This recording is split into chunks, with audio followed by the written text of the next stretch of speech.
17 korban luka bakar akibat meledaknya tungku pembakaran nikel di PT ITSS Bahodopi, Kabupaten Morowali, Sulawesi Tengah kini menjalani perawatan intensif di ruang isolasi RSUD Morowali. Seluruh korban mengalami luka bakar sekitar 70 hingga 75%.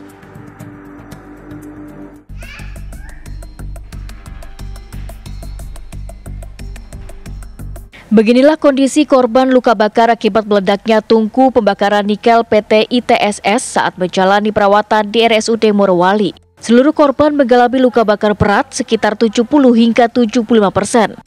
Selain luka bakar, para korban juga mengalami patah tulang. Selain 17 orang yang dirawat di ruang isolasi, 3 orang lainnya yang merupakan TKA masih dirawat di instalasi gawat darurat. Ketiga pasien korban tungku meledak tersebut akan dirujuk ke Jakarta. Untuk penanganan pertama, insya Allah rumah sakit bisa memberikan pelayanan maksimal. Namun tentunya sebagaimana tadi yang kami sampaikan bahwa memang rata-rata pasien dengan derajat luka bakar yang berat dan juga adanya multiple penyakit seperti tadi fraktur atau patah tulang dan juga trauma kepala, itu memang kita perlu melakukan triase atau pemilihan mana kondisi-kondisi pasien yang harus kita segera rujuk untuk perawatan atau penanganan lebih lanjut. Misalnya pada trauma kepala itu mungkin memerlukan dokter bedah saraf, di mana di rumah sakit kita di RSUD Morowali belum ada dokter spesialis bedah sarafnya. Tapi untuk penanganan luka bakar yang merupakan kasus terbanyak itu alhamdulillah semua bisa ditangani, dan juga untuk kondisi-kondisi fraktur bedah tulang kita sudah tersedia di RSUD Morowali. Seperti diketahui, hari Minggu pagi terjadi ledakan di tungku PT Indonesia Singsan Stainless Steel atau ITSS di kawasan PT Indonesia Morowali Industrial Park, Desa Bahodopi, Kabupaten Morowali, Sulawesi Tengah. Ledakan tungku di PT ITSS Morowali ini terjadi saat sejumlah karyawan sedang melakukan pemasangan pelat pada bagian tungku yang berujung pada ledakan hebat. Akibatnya, beberapa tabung oksigen di sekitar area ikut meledak dan memperburuk situasi. Hasil investigasi awal menunjukkan bahwa ledakan disebabkan oleh adanya cairan pemicu ledakan yang masih terdapat di bagian bawah tungku. Sebanyak 51 pekerja menjadi korban akibat ledakan tersebut. 13 diantaranya meninggal dunia dan 39 lainnya mengalami luka berat hingga luka ringan. Korban yang meninggal terdiri dari 7 tenaga kerja asal Indonesia dan 5 tenaga kerja asing. Korban luka-luka dilarikan ke klinik 1 dan 2 PT IMIP, dan juga beberapa korban mengalami luka bakar hingga mencapai 70%. Dan saat ini mereka sedang mendapatkan perawatan intensif dari tim medis di klinik 1. Pihak PT IMIP tengah mengidentifikasi identitas korban. Tim penyelidik telah dikerahkan untuk mengungkap penyebab pasti dari kejadian ini. Dari Kabupaten Morowali, Sulawesi Tengah, Haswadi Hasmin Syarif Bambang Sumantri, TV One mengabarkan.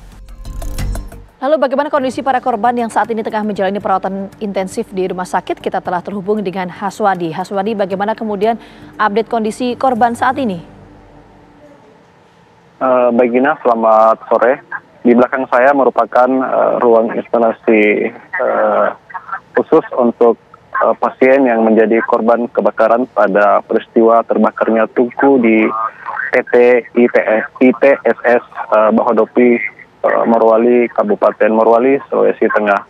Baru saja beberapa menit yang lalu, 1 orang pasien yang mengalami luka bakar 75% dibawa ke unit foto ronsen untuk dilakukan foto luka atau luka bakar atau mungkin luka akibat terjatuh saat terjadi kebakaran kemarin. Karena menurut dokter yang menangani 17 pasien tadi, selain luka bakar, para korban kebakaran PT ITSS ini juga mengalami patah tulang, sehingga perlu dilakukan tindakan pertolongan pada mereka yang mengalami patah tulang. Dan sekitar beberapa jam yang lalu, dari 3 orang TKA yang sempat dirawat di ruang ICU Rumah Sakit Umum Daerah Morowali, 1 orang dinyatakan meninggal dunia. Jadi sehingga total yang meninggal dunia hingga hari ini Senin 25 Desember menjadi 14 orang, terdiri dari 5 TKA dan 9 TKI. Ina. Haswadi, dari 17 korban yang mengalami luka bakar dan ada belasan yang meninggal dunia ini, bagaimana ceritanya mereka bisa kemudian mengalami luka bakar 70-75%? Apakah mereka terjebak di suatu titik terjadi ledakan atau sebetulnya seperti apa sih, Haswadi? Kami tadi sempat berinteraksi dengan salah seorang korban yang juga menjadi saksi pada peristiwa kebakaran kemarin. Dia mengatakan bahwa ledakan yang terjadi saat itu betul sangat dahsyat dan tiba-tiba terjadi kepulan asap yang sangat tebal sehingga mereka sulit untuk melihat kondisi saat itu. Kemudian mereka berusaha untuk meraih apa saja yang ada dalam gedung itu karena menurut saksi mata tempat kejadian tersebut merupakan gedung dengan 3 lantai sehingga saat terjadi kebakaran mereka terjebak dan memilih untuk melompat dari lantai 3 sehingga kebanyakan dari mereka selain menderita luka bakar juga mengalami patah tulang. Gina. Oke, dari saksi mata itu apakah kemudian dijelaskan juga ketika kejadian apakah ada misalnya sistem keamanan dan juga keselamatan kerja? Misalnya ada hidran atau apapun itu apakah berfungsi ketika itu? Dari keterangan korban tadi tidak detail menjelaskan apakah sistem keamanan yang di tempat mereka bekerja itu berfungsi dengan baik atau tidak. Tapi mereka mengatakan bahwa ledakan itu betul-betul dahsyat terjadi dan terjadi sangat cepat. Sehingga mereka tidak sempat untuk meraih peralatan, mungkin ada peralatan keselamatan yang ada di sekitar sana. Cuma mereka tidak sempat meraih karena waktu itu tiba-tiba terjadi kepulan asap yang sangat tebal sehingga mereka tidak bisa melihat apapun saat itu. Gina. Apakah sudah ada pihak-pihak tertentu yang diperiksa oleh polisi sejauh ini, Haswadi?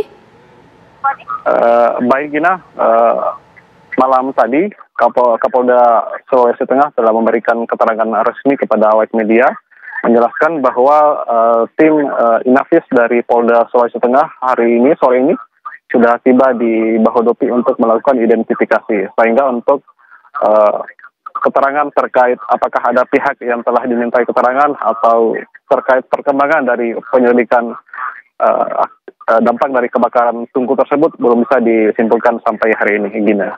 Kita harapkan 17 korban yang saat ini tengah menjalani perawatan intensif bisa segera pulih kembali. Terima kasih Haswadi atas laporan Anda langsung. Pemirsa, libur panjang Natal dan Tahun Baru diwarnai sejumlah kecelakaan. Informasi yang akan kami hadirkan sesaat lagi untuk Anda. Tetap bersama kami.